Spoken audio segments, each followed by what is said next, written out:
আব্দুর রহমান শেখ আপনি লিখেছেন, কিভাবে কবর জিয়ারত করব এবং আল্লাহর কাছে কিভাবে দৃঢ় তওবা করব?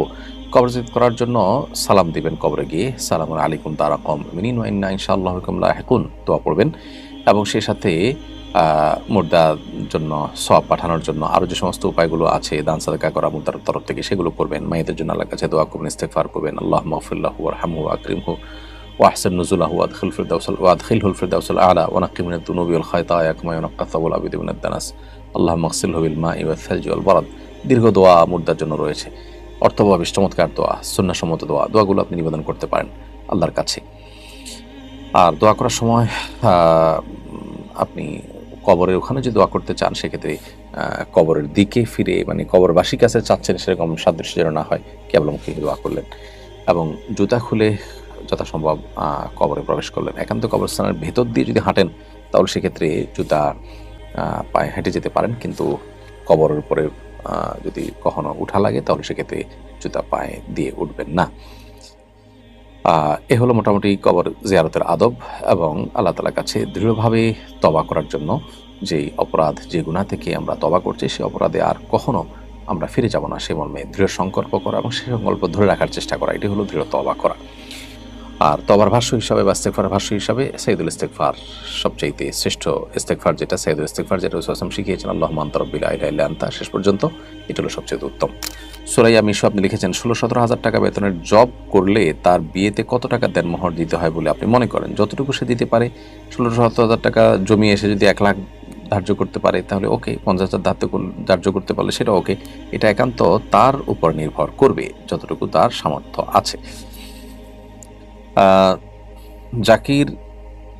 জারিয়া খান আপনি লিখেছেন, গর্ভবতী অবস্থায় বাচ্চার কাঁথা সেলাই করা যাবে না, এরকম কথা প্রচলিত আছে, এটা কতটুকু সত্য? সম্পূর্ণ মন গড়া এবং ভিত্তিহীন কথা।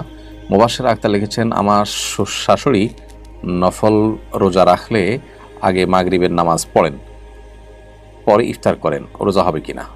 রোজা হয়ে যাবে, কিন্তু এটা সুন্নতের খেলাফ হবে। আগে ইফতার করতে হবে, তারপর নামাজ পড়তে হবে। প্রয়োজনে ইফতার অল্প করে নামাজ পড়ে তারপরে পূর্ণাঙ্গ ইফতার করবে। মুশফিকুর রহমান লিখেছেন, আমি যে কোনো কিছুতে বেশি আবেগী হয়ে যাই, আমার মধ্যে ধীরস্থিরতা নেই, পরামর্শ দেবেন। আল্লাহ তাআলা আপনাকে ধীরস্থিরতা দান করুন। এই সম্পর্কে কোরআন এবং সুন্নাহর আলোকে বিভিন্ন আর্টিকেল আছে অনলাইনে, আরবিতে, ইংলিশে, বিশেষ করে বাংলা আছে কিনা জানি না, সেটা আপনি পড়তে পারেন। আশা করা যায় যে আপনার মধ্যে কিছুটা হলেও আসবে এই গুণটা ইনশাআল্লাহ। সুমাইয়া জাহান অনন্যা লিখেছেন, আইভিএফ বা টেস্ট বেবি সম্পর্কে ইসলামের বিধান কি? এই বিষয়ে আমরা অনেকবার উত্তর দিয়েছি। শরীয়তের কোনো বিধান লঙ্ঘন করা ছাড়া যদি কেউ এটা নিতে পারে সেটা জায়েজ আছে। এটা একটু কঠিন এই শর্ত মেনে করাটা। এরপরে নারিয়া হক আপনি লিখেছেন, কেউ যদি ধারণার ভিত্তিতে আমার উপরে মিথ্যা অপবাদ দেয় আমার কি করা উচিত? সবর করবেন, সেটার জবাব দেওয়ার চেষ্টা করবেন, কিন্তু আপনি মাথা গরম করে আপনিও পাল্টা কোনো অন্যায় করবেন না। এইচএম মনির উদ্দিন লিখেছেন, দ্বিতীয় বিয়ে করলে প্রথম স্ত্রীর অনুমতি নিতে হবে কিনা? প্রচলিত আইনে, বাংলাদেশের প্রচলিত আইন অনুযায়ী নিতে হবে, না হলে বাংলাদেশের আইন অনুযায়ী আপনি সাথেযোগ্য অপরাধ হয়তো করেছেন বলে তারা বিবেচিত করবে, কিন্তু শরিয়ার আইনে বিবাহ বিশুদ্ধ হওয়ার জন্য প্রথম স্ত্রীর অনুমোদন শর্ত নয়।